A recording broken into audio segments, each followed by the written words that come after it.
എനിക്കത് ടൂണാക്കിയ ഞാൻ കണ്ണ് കയറുന്ന കണ്ട് കണ്ട് നമ്മുടെ പണ്ടത്തെ ഇവിടെ ഇഷ്ടമായി തുടങ്ങിയതാ. എന്റെ ഭാവിക്ക് വരെ ഇപ്പൊ അത് ഇഷ്ടമാണ്. അതിനൊക്കെ പെണ്ണില്ലല്ലോ.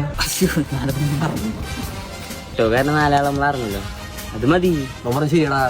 ഞാൻ പുറത്ത് പോയി 2-3 കൂടെ വരുമെന്ന് എടുത്തി എന്താ എനിക്കറിഞ്ഞോ എനിക്ക് പെണ്ണുകൂടെ പേടിയാണ്. പൊട്ടനാ അതൊക്കെ ഞാനാവണം. ഇവിടെ പെണ്ണുങ്ങളെ എവിടെയാണ് വേണ്ടിയിരുന്ന ഇവിടെ ഫോണിറങ്ങാൻ പറ്റുന്നില്ല. എന്താ ലോക്ക് പറഞ്ഞ അതല്ല മെസ്സേജ് വന്നിട്ട് എനിക്ക് മെസ്സേജൊക്കെ വരുന്നുണ്ട്. അപ്പൊ നീ ഇതൊന്നും നോക്കാറില്ല. എനിക്കറിയടാ, എനിക്ക് വായിക്കറിയില്ല.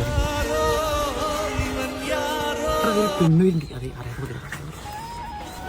ചേട്ടപ്പരെ ഈ ചിലക്കറിയിലെ ചേട്ടപ്പല്ലേ കൊള്ളാട്ടോ. ചേട്ടൻ്റെ പേരെന്താ? ചേട്ടയോ? ആ ചേട്ടൻ പെണ്ണൂലേ? ആ ചേട്ടൻ പെണ്ണുങ്ങളോട് ഉണ്ടാക്കാൻ നീ എന്താ പെണ്ണോട് ഉണ്ടാ? ഞാൻ പറഞ്ഞടാ ഈ പെണ്ണോട് പേടിയാണ്.